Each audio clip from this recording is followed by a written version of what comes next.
Dominus vobiscum, sequentia Sancti Evangelii secundum Mattheum.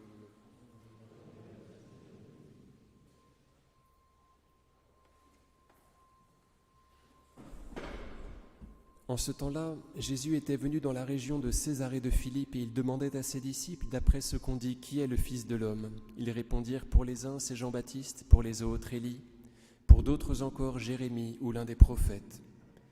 Jésus leur dit, mais d'après vous, qui suis-je ? Prenant la parole, Simon-Pierre dit, tu es le Messie, le Fils du Dieu vivant. Prenant la parole à son tour, Jésus lui dit, heureux es-tu, Simon, fils de Jean, car ce n'est pas la chair et le sang qui t'ont révélé cela, mais mon Père qui est dans les cieux. Et moi, je te dis, tu es Pierre, et sur cette pierre je bâtirai mon Église, et les puissances des enfers ne l'emporteront pas sur elle. Je te donnerai les clés du royaume des cieux. Tout ce que tu auras lié sur la terre sera lié dans les cieux, et tout ce que tu auras délié sur la terre sera délié dans les cieux.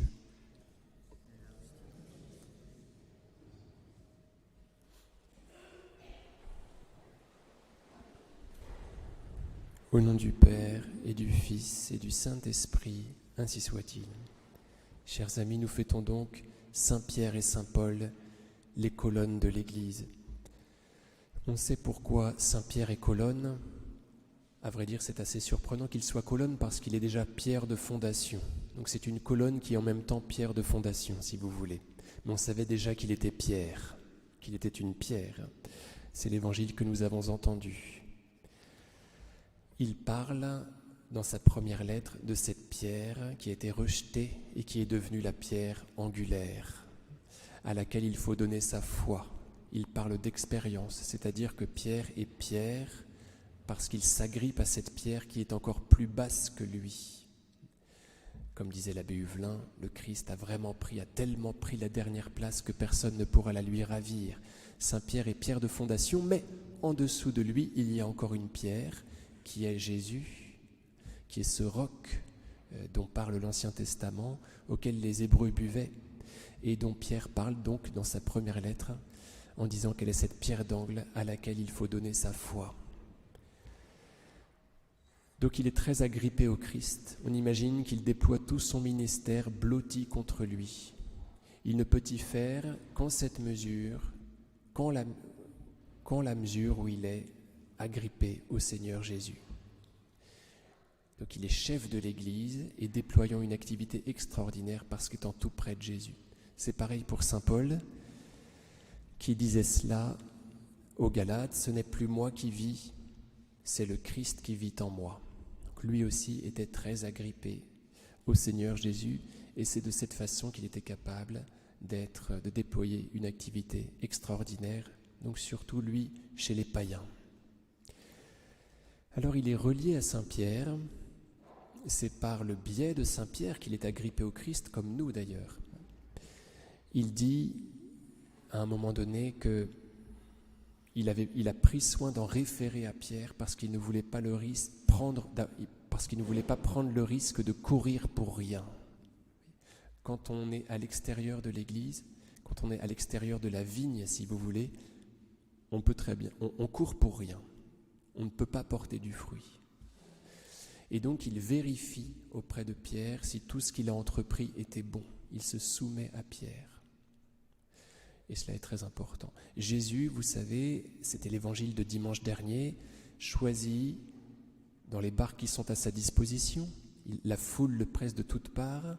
Il faut qu'il se protège d'elle. Donc il prend la mer, si vous voulez. Et il faut aussi que cette mer lui serve de porte-voix. Donc il se protège par la mer de la foule, et il se sert de la mer comme d'un micro, si vous voulez. Et alors il monte, nous dit l'évangile de dimanche dernier, dans la barque de Pierre. C'est cette barque-là qu'il élit.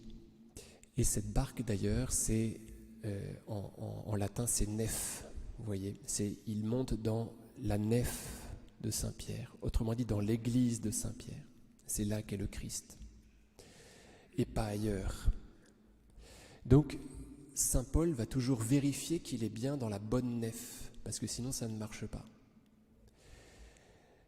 En même temps qu'il réprimande à un moment donné vertement Saint Pierre. Vous savez, il s'en vante dans la lettre aux Galates.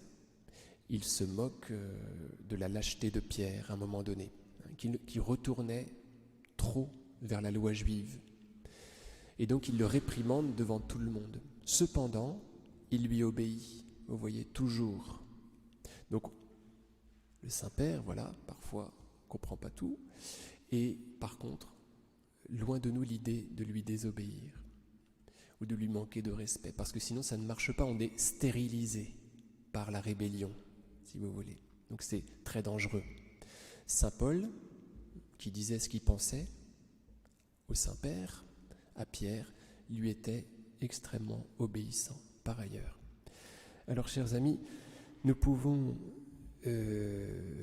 prier pour l'Église en ce jour de Saint Pierre et Saint Paul, qui est terriblement ballottée. Voilà, on prie pour elle, dont on fait partie, pour elle, pour la personne Église, elle est l'épouse, c'est pour une personne qu'on prie avec amour. Voilà, on peut dire le chapelet pour l'Église aujourd'hui, par exemple. Au nom du Père et du Fils et du Saint-Esprit, ainsi soit-il.